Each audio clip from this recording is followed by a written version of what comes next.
Russia is by no means anymore a communist country. China, to a large degree, particularly on its trade and economic side, uses whatever ideology suits it to achieve its aims, right? So, all of these sort of anti-communist tropes are simply a weaponization of this term.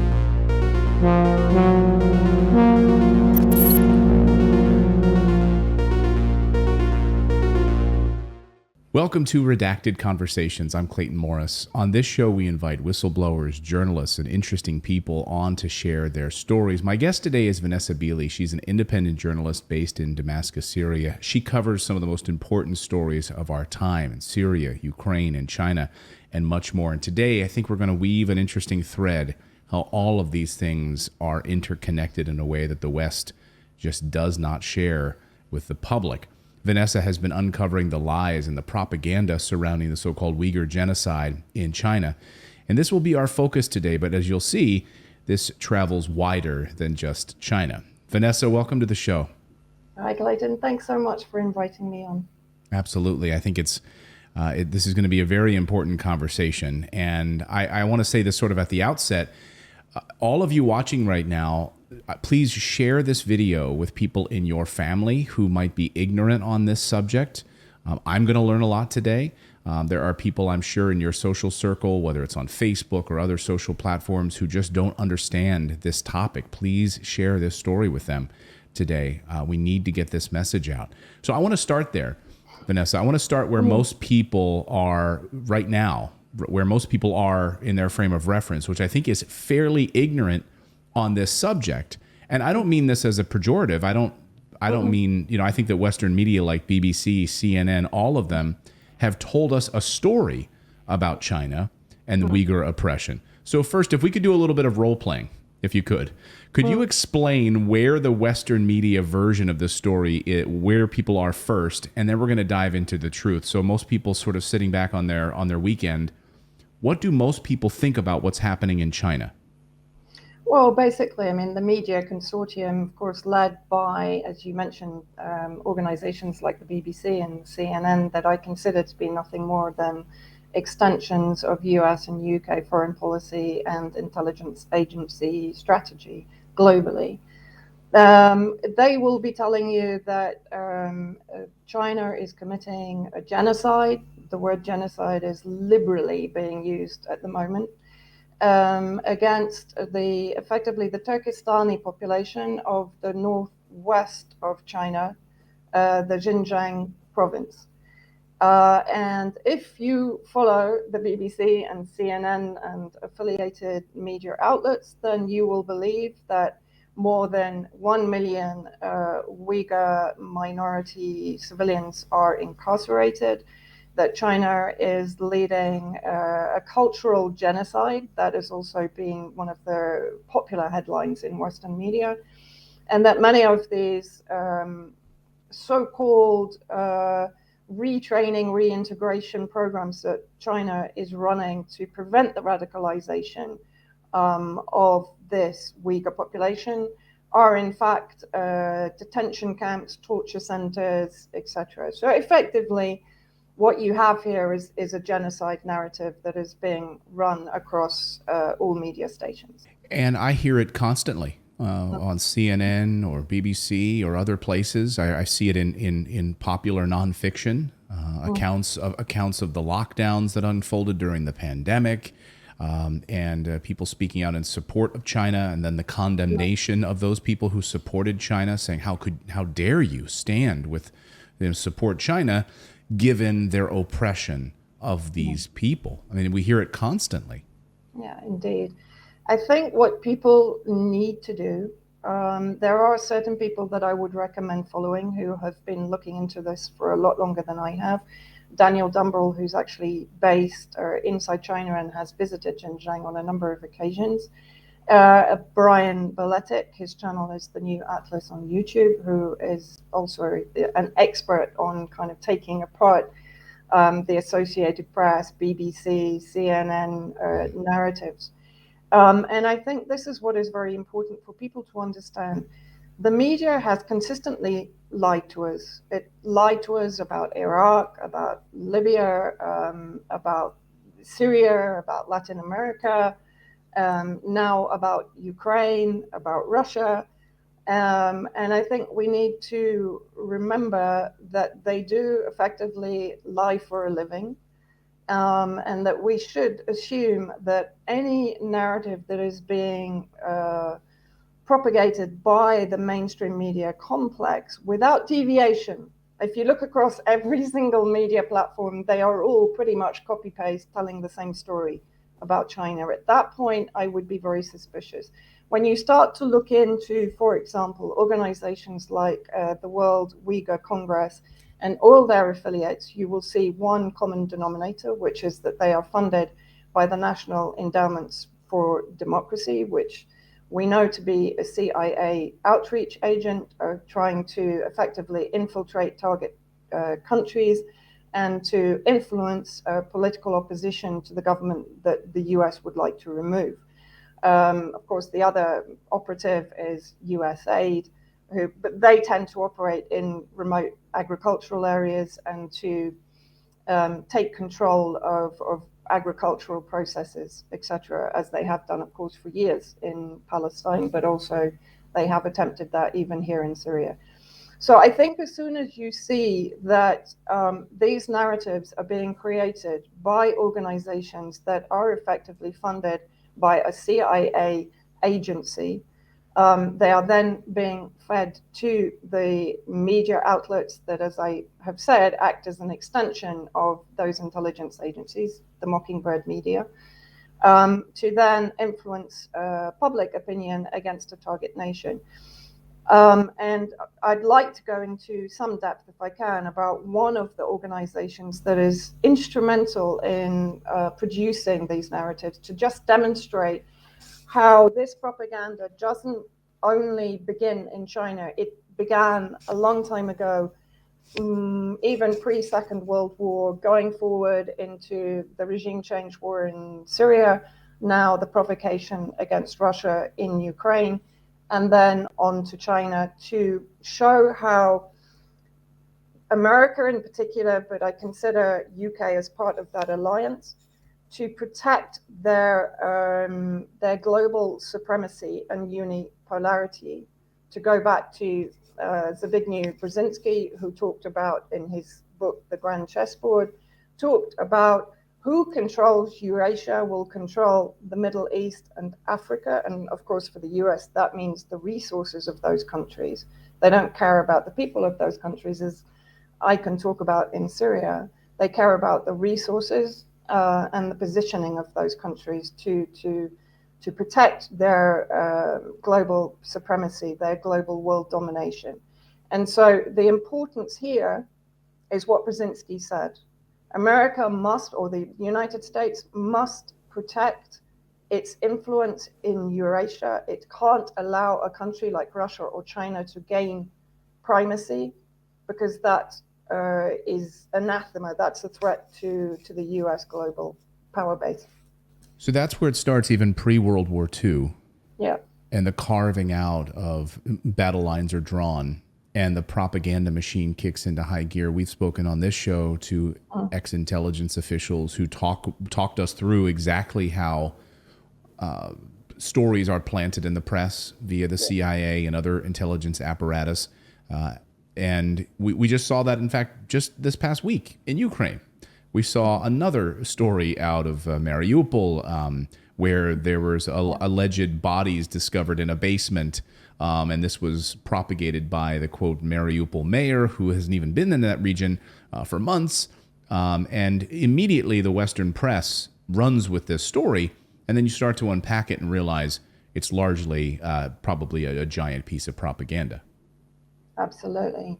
And I think the best way that I can demonstrate this is to show the audience a very clear example, particularly an organization which is behind a very recent report on the detention of Uyghur civilians and Uyghurs generally by the Chinese government. That was put out by an organization called the Victims of Communism, VOC.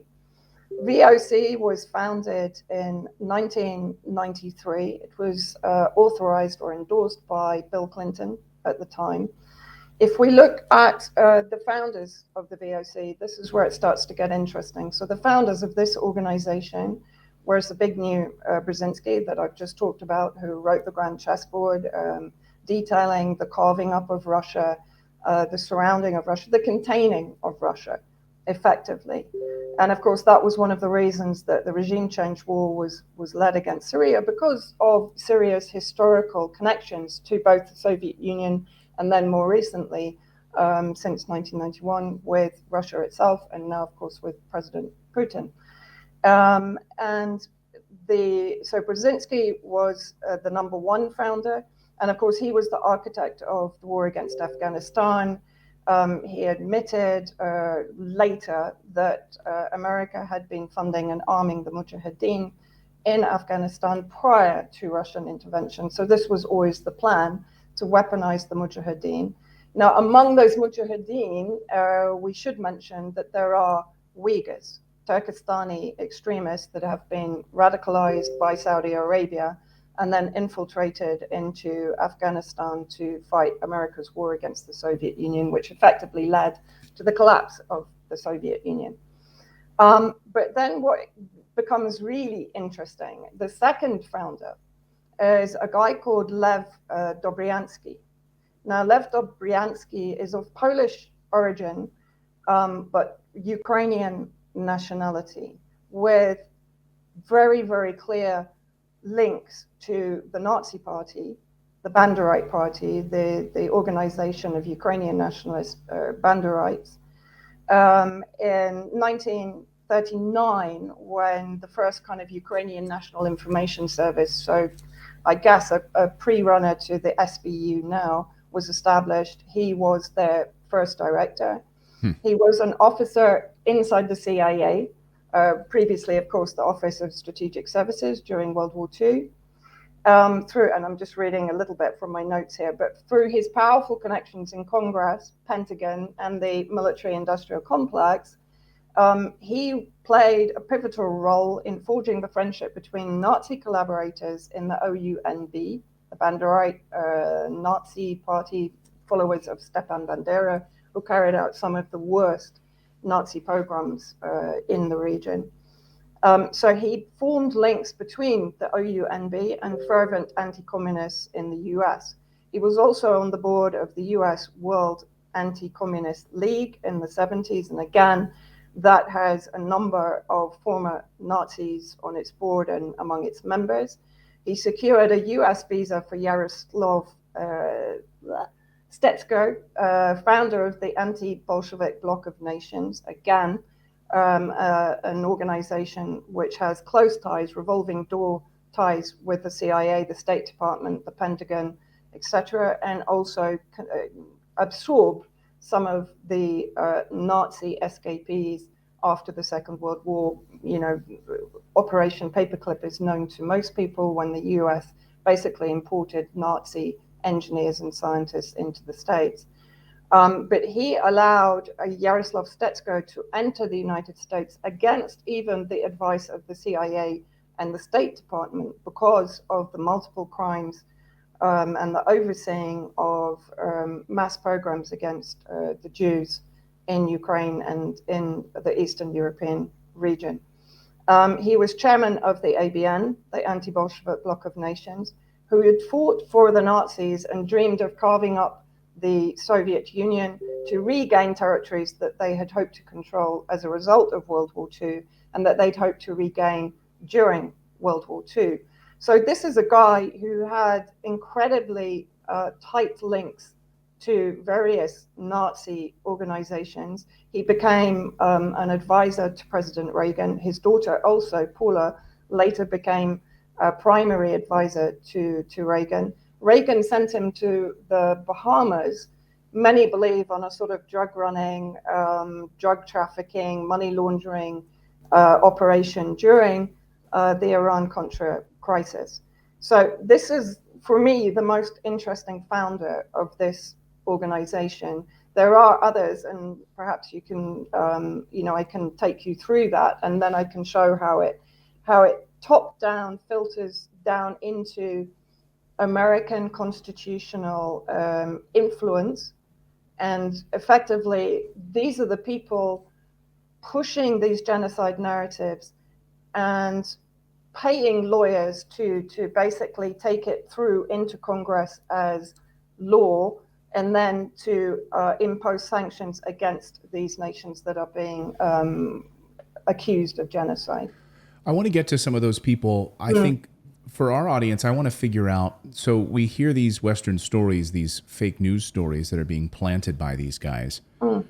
Why do we not get any sort of pushback from, I mean, we have few independent journalists. You're doing, yeoman's work getting this story out there. There's others who are trying to get in there and get this story out there, but they are up against a massive behemoth of a machine that keeps them from getting the news. So we're all ingesting the story that Uyghurs are being oppressed. There's internment camps, there's conversion, there's sterilization happening. Millions of people are being killed.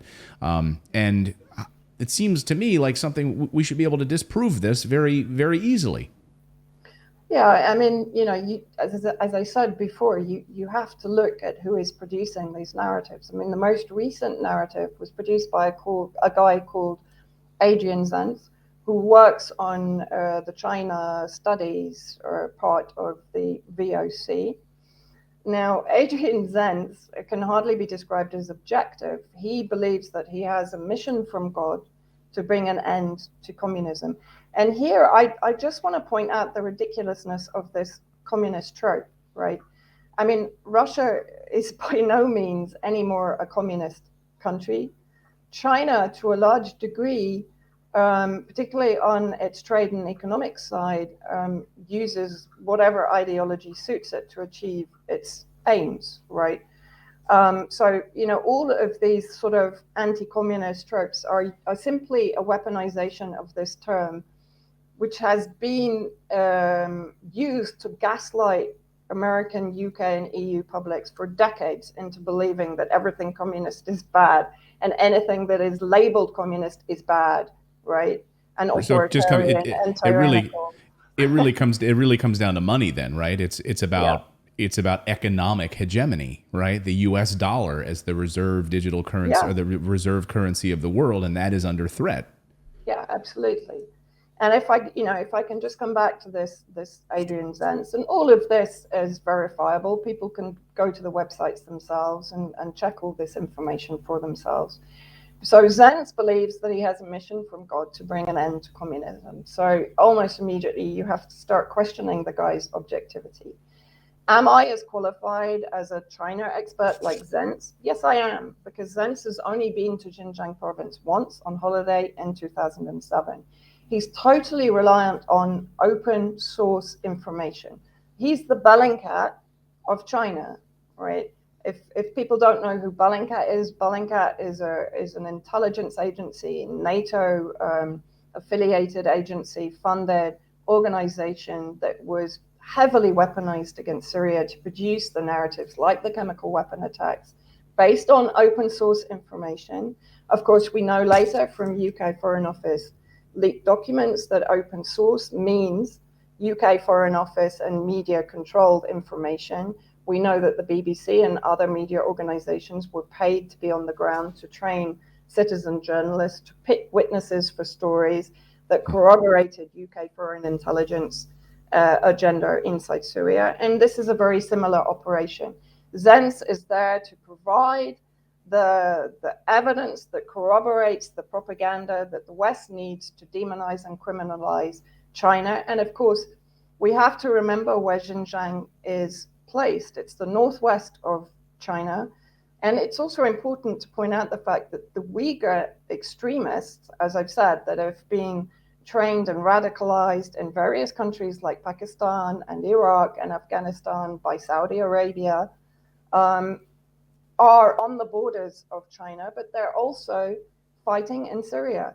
In northwest Syria, we still have between 10 and 20,000 Uyghur extremists, known to be some of the most brutal and some of the most sectarian factions operating inside Idlib under the control of ISIS and Al-Qaeda. And they have always fought alongside ISIS and Al-Qaeda inside Syria, in Pakistan, in Iraq, and in Afghanistan.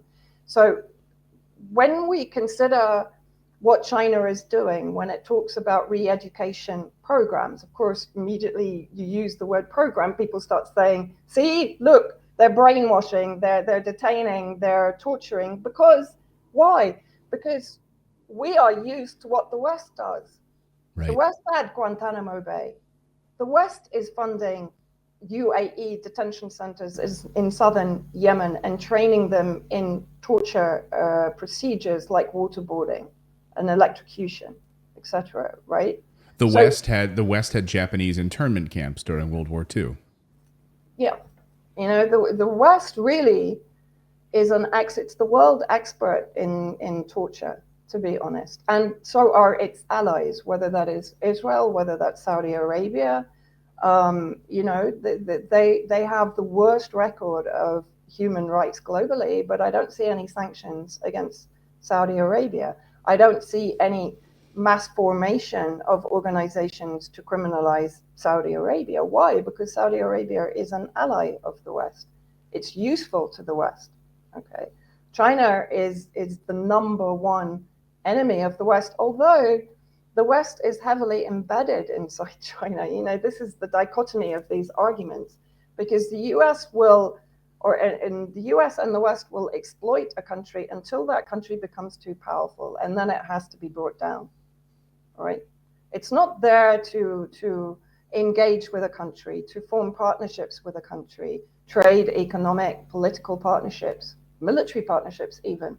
It's not there to do that. It's there to secure its own supremacy only. That's the bottom line, right? And so Zentz is effectively the guy providing the majority of these narratives and the majority of the evidence for these narratives. Now, for the most recent one, this police detention center. This is a BBC piece? Yeah, it's a BBC piece. The BBC lead the media consortium that is taking in these narratives and regurgitating them, okay? The BBC has very recently, John Sudworth of the BBC has very recently been kicked out of China for his role in doing this. And of course, it's being played in the West as, oh my God, you know, China's cracking down on press freedom. No, it isn't. It's doing what every country would do. Like, all of us are being demonized because we're bringing some truth to the Ukrainian conflict. We are being demonized.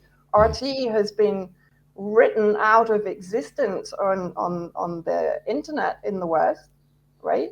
So China is doing exactly what the West is doing. It's protecting its national security. And the BBC is one of the biggest threats in the world right now to any country's national security if that country comes into the crosshairs of the US and the UK. So China has every right to kick the BBC out.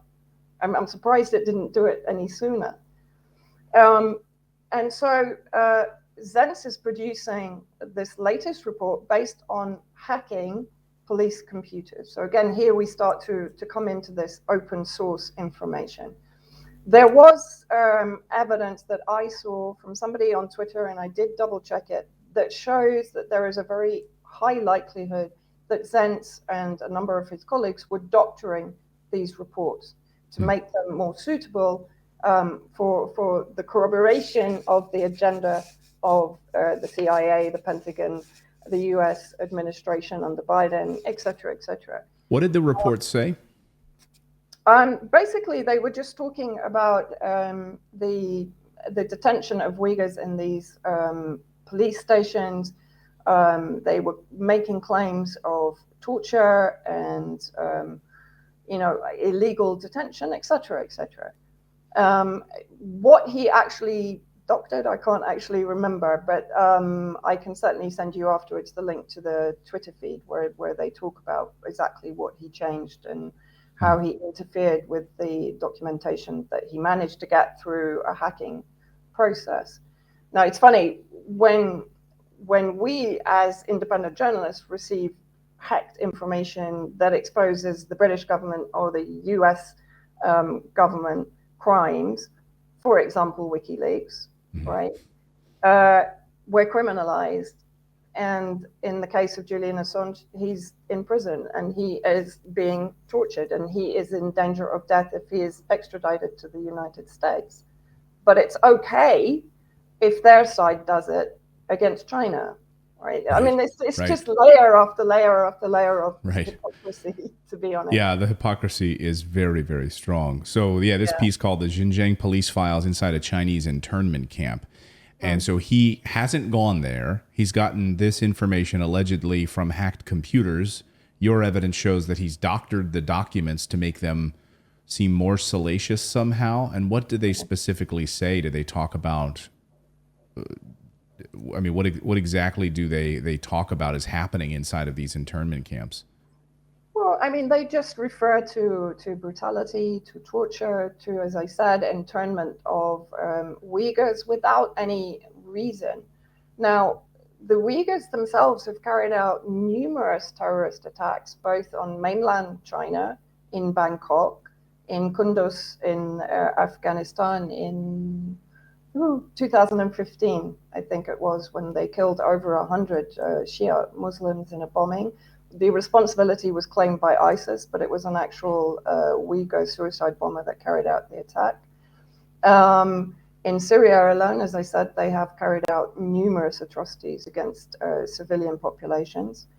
And so this organization, which has been radicalized and weaponized, going back, by the way, to the 1920s, even actually early or late 19th century, the Germans, Otto von Bismarck, advocated the weaponization of the Turkestani Islamic extremists alongside or in alliance with the Ottoman Empire against the British and the French. So this isn't something that is new, right? This is something that has been ongoing for centuries.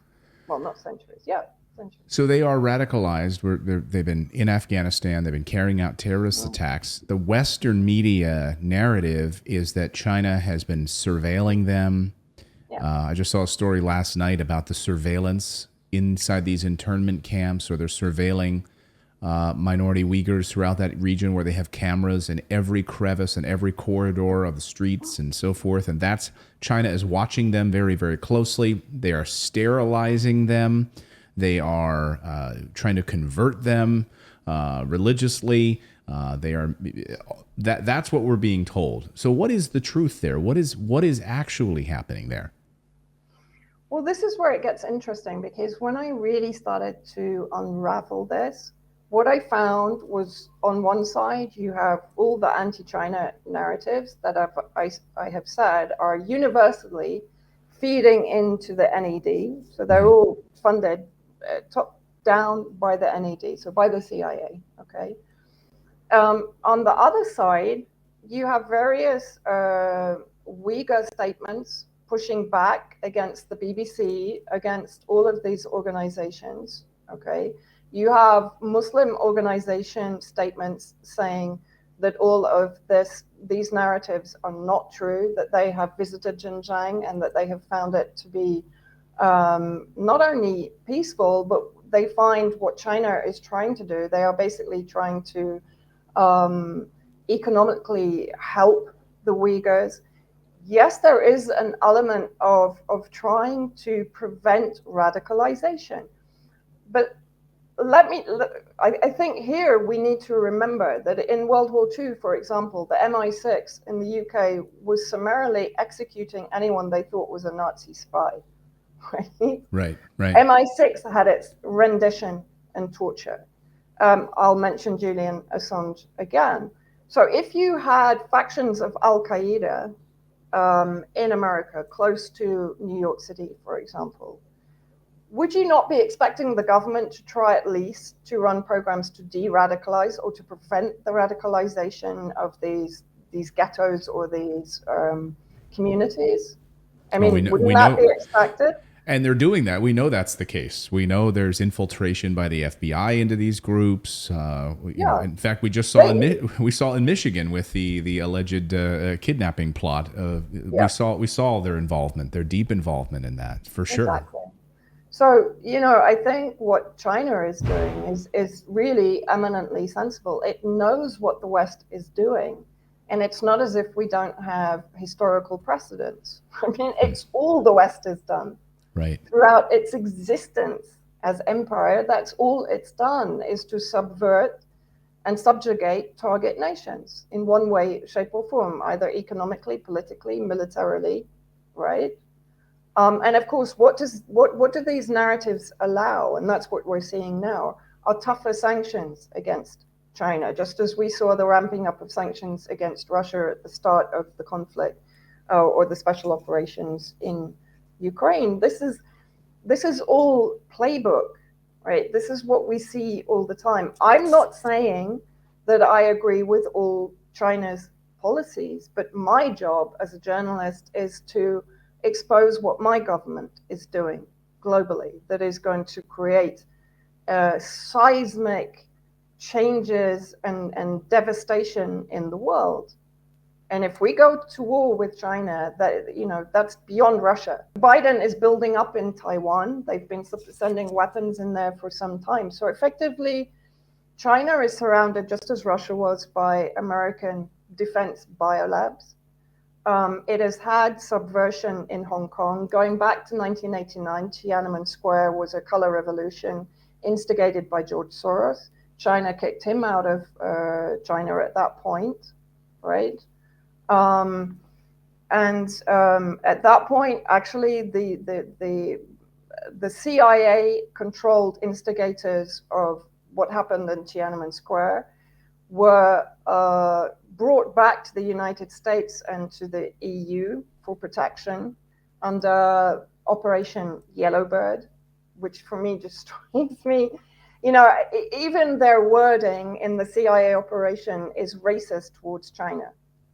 Operation Yellowbird. Right. And this is the thing, they're relying on decades of reds under the bed, McCarthyite demonization of anything related to communism for us to be triggered immediately into thinking, yeah, China, maybe they were wrong on Syria, but on China, we don't understand China, And it was the same with Russia.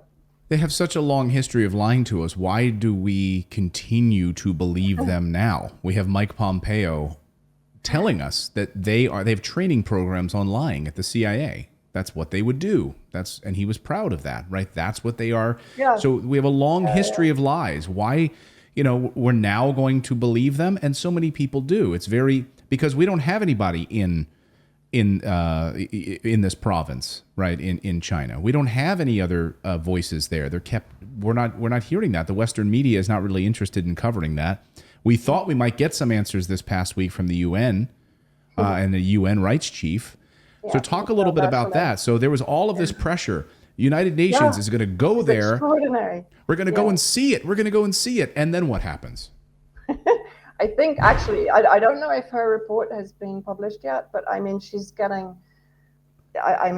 terrorized on Twitter. I had a look yesterday, and they were attacking her or trying to influence her even before she went, which to me is another alarm bell. If this genocide is really ongoing, why are they so desperately trying to make sure she comes back with the right story? Right. And another minor thing, I actually looked at tourism in Xinjiang.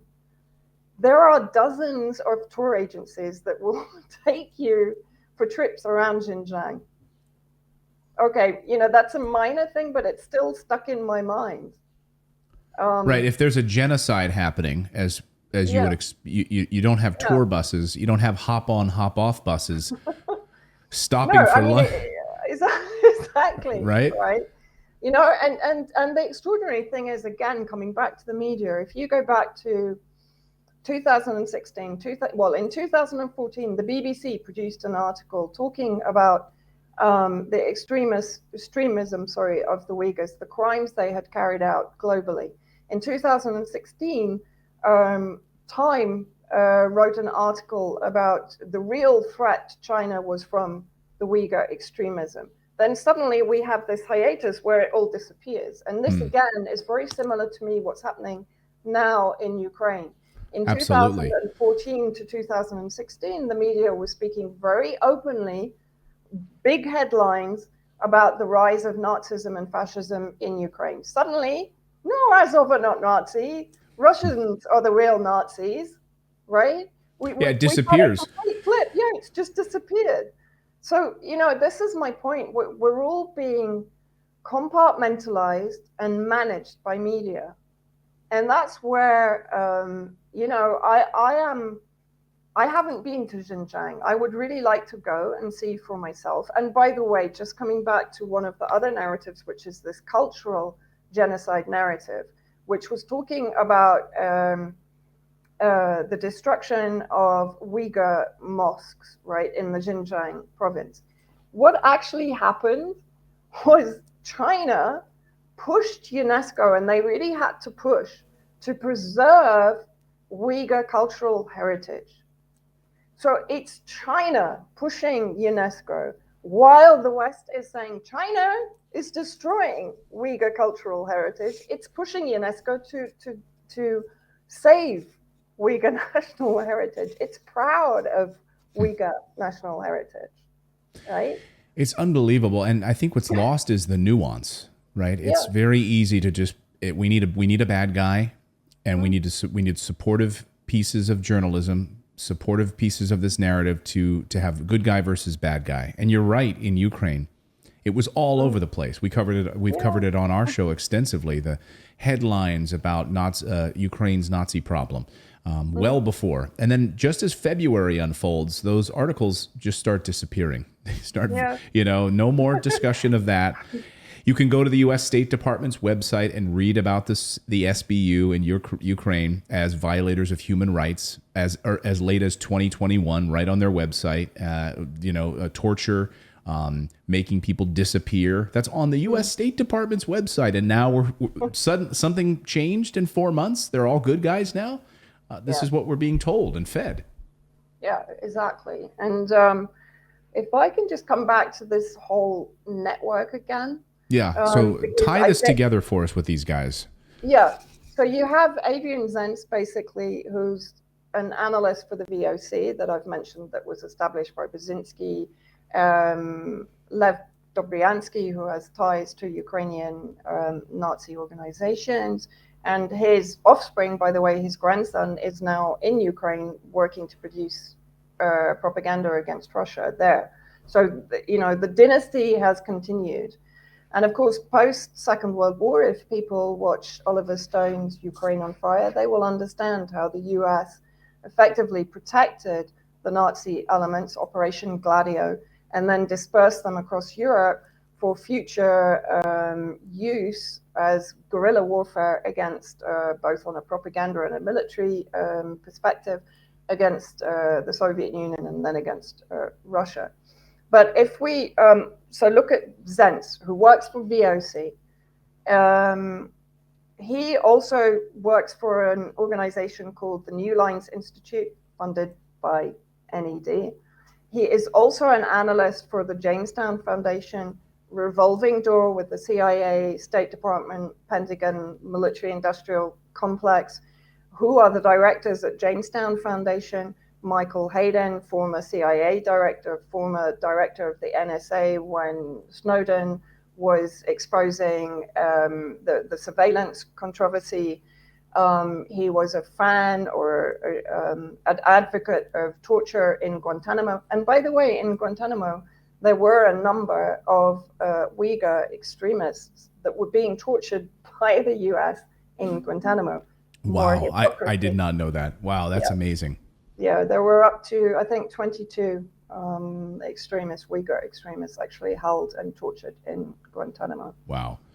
and we get to lecture the world on torture, right? But right. I mean that's the ultimate, really, for me. When I look at what's been done to Syria over the last 11 years, the West doesn't have a moral fig leaf to stand on. It really doesn't, Right. And then another on the board of directors of Jamestown Foundation is General Breedlove, who was the former NATO commander.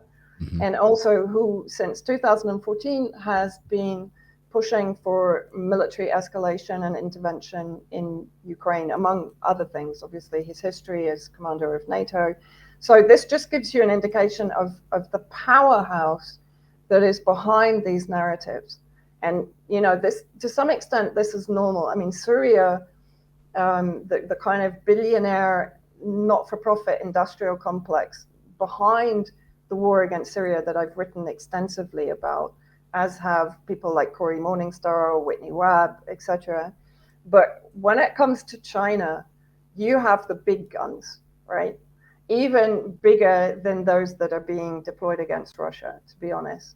Because China is the number one obstacle to global primacy for the US.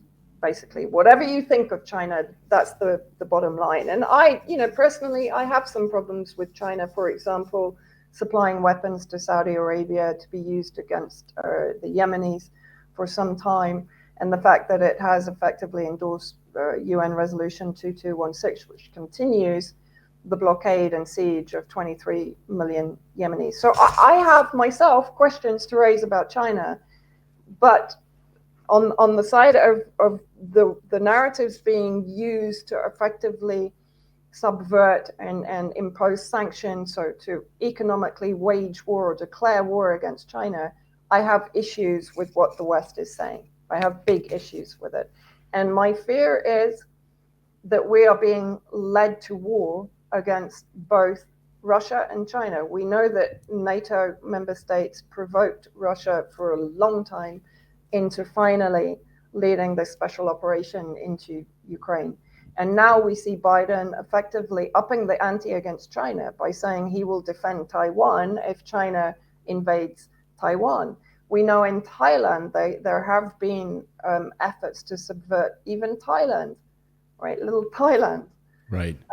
CIA operations. And again, Thailand it's trying to push through a law to kick out Western NGOs because it can see what's going on. And of course, now you have Human Rights Watch and Amnesty International pointing their fingers at Thailand and saying, how dare you? How dare you kick the CIA out of your country?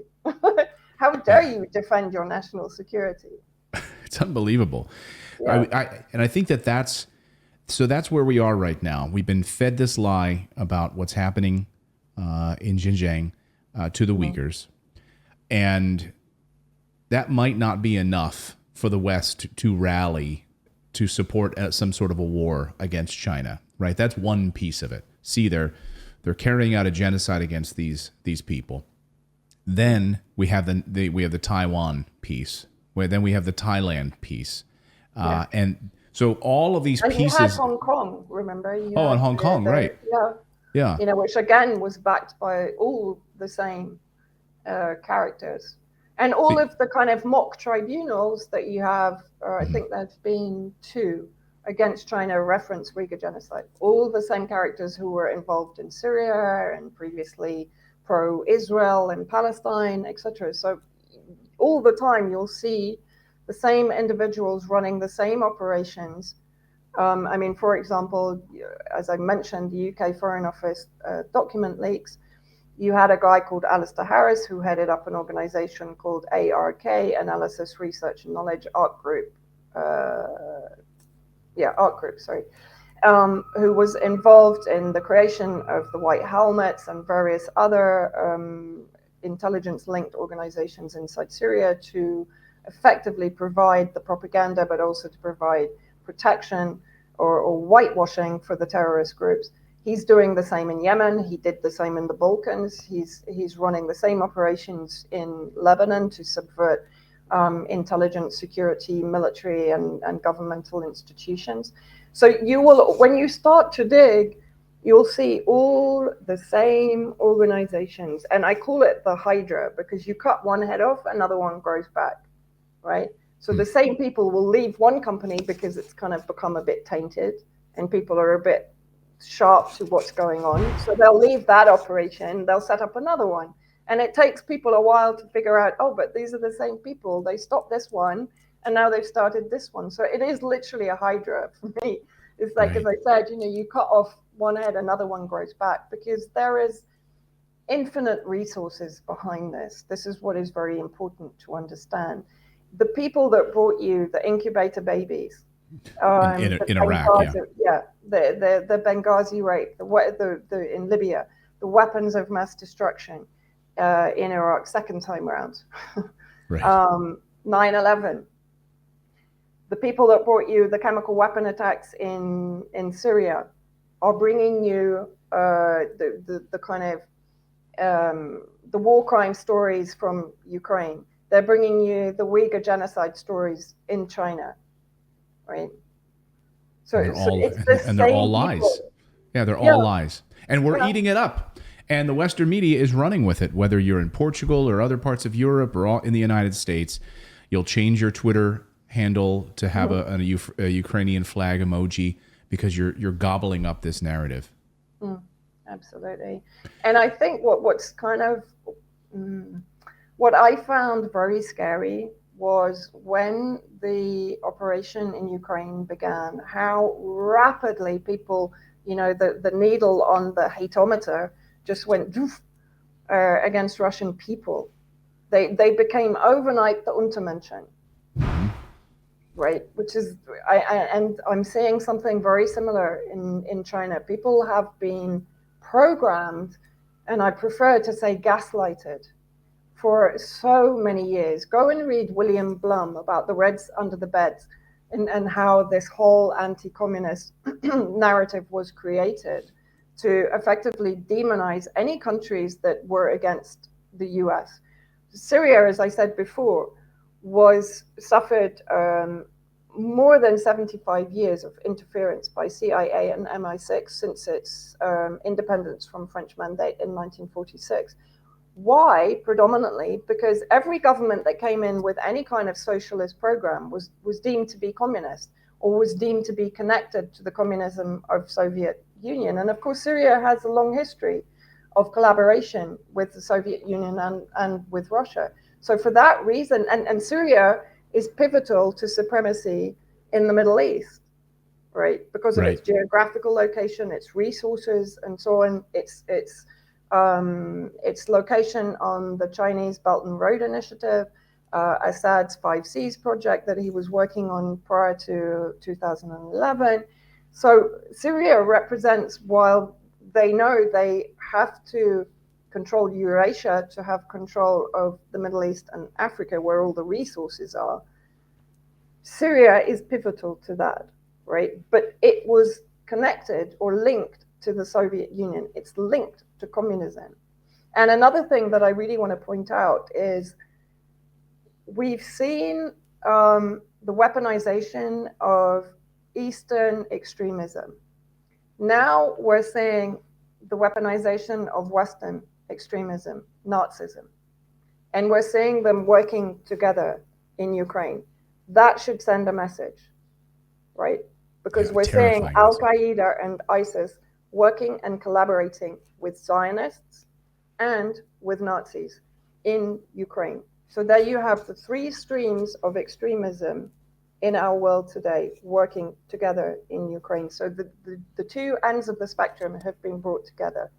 And that for me is a really, really frightening conclusion to arrive at. Good luck finding that in the Western media anywhere. And that's why we wanted to have you on the show. I want to get you out of here on this, Vanessa, which is, and I'm glad you brought this up. And I feel the same way. I have friends in China, and I've spoken to them about the lockdowns in Shanghai and other areas, and they were demoralized. And there's certain things in China that I absolutely don't agree with, just like what you said. But the idea of genocide, to my mind, I have not seen any evidence of this. Is it safe to say there's been zero evidence of this charge? From my perspective, from the research I've done, and from speaking to people like Brian Valetic, the New Atlas, Daniel Dumbrell on Twitter, as I said, he's spent extensive time in Xinjiang. From reading Uyghur statements, from reading Muslim Congress statements, I think we have to err on the side of it's not happening. Wow. That's a powerful. I mean, it really is. I mean, and I'm glad you're on here to shed light on this story. I think it's an incredibly important story, and there's so much ignorance around this. So I just want to thank you for this great work and bringing this to us. And we will continue to cover this story here on the show. And as you uncover more information about this, we would welcome you back anytime to go even deeper. And we're still waiting on this UN report. Right. So we'll have some more information of that too coming up, right? Well, actually, I mean, this reminds me a lot of the OPCW, the Organization for the Prohibition of Chemical Weapons. If you remember after Duma 2018, and there was all the controversy about the fact that the acting investigative officers did not agree with the final conclusions of the OPCW, which suggested that the OPCW was compromised and corrupted by those that are influencing it, namely the countries that want to criminalize Syria that are in control of UN organizations, the US, the UK, Canada, et cetera, et cetera. So this reminds me very much of that on a kind of, not a lesser scale, but she's one person. Right. So it reminds me of the delay in getting the OPCW reports out. And I think this is a lot of pressure coming on from behind the scenes to make sure that that report complies with the narratives and the propaganda. And my heart kind of goes out to honest officials like Carla Del Ponte before, who when the Khan Shaykhun chemical attack happened in 2013, just as the UN inspectors arrived in Damascus, lo and behold, the Syrian government carried out a chemical weapon attack. And it was Carla Del Ponte then with the UN who said she didn't believe it came from Syrian government. So every now and then you get honest officials, right? But I think the chances of them being able to be honest, just as we saw the suppression of the OPCW inspectors and the threats against them actually for coming out and saying, but this isn't what we said, reference Syria and the Duma alleged chemical attack. Here you have Michelle Bachelet, who appeared to have a very good rapport with Chinese officials, who I think was taken to Xinjiang quite openly. And now there's this kind of black hole and no report yet, and just huge amounts. I mean, they are literally dogpiling on her. Every Guardian article, every BBC article, well, you better write what we want you to say, basically, is what they're saying. Yeah. Don't base it on the evidence. Don't base it on the evidence of what you saw. Just take our narrative and print that, please. Yes. Yeah, but that's exactly what they're saying. Yeah. If you read through the headlines and if you read through what they're saying, that is effectively what they're saying. So there's no honesty involved. This is what I'm saying. If these countries and their media wanted peace, the war in Ukraine never needed to have happened. Mm-hmm. If NATO had respected the Minsk agreements, if NATO had prevented the war against Donetsk and Luhansk, the genocide in Donetsk and Luhansk for 8 years, if America had not been involved in the 2014 NATO coup in Ukraine, which then emboldened the Nazi elements in Ukraine, right? If none of that had happened, we wouldn't be at war, but it did happen and it continues to happen. And at some point, the public needs to start saying, no, enough of this, not another 40 billion. What are we going to do now? Send 40 billion to Taiwan? Mm-hmm. I hope. And that's why we do this show. And I think hopefully, even if in a small way, we can help people, elect an official that's not going to send money to Ukraine, not going to push this narrative. Then I think we can get there. Thank you for doing what you do, because there's so few decent platforms now to really get an honest report out there. And as I say to everyone, don't take my word for it. Go and look at the information, look at the evidence yourself. I'm only doing what you can do. Exactly. And bringing this to us. Vanessa, I want to thank you so much for your time today. And you have a great Telegram channel where you provide a lot of great context and information. It's just Vanessa Beeley on Telegram, correct? Yeah, that's right. Okay, so follow you there. We'll link it up in the show description below. And I want to thank you so much for joining us today to share this story with the world. Thank you so much for having me on, Clayton, and really thank you for what you're doing. It's really appreciated by independent journalists and by the public as well. Well, thank you, and thank you for your great work. Stay safe. Thank you, Vanessa. We'll see you soon. Bye. And thanks to all of you. We'll see you next time.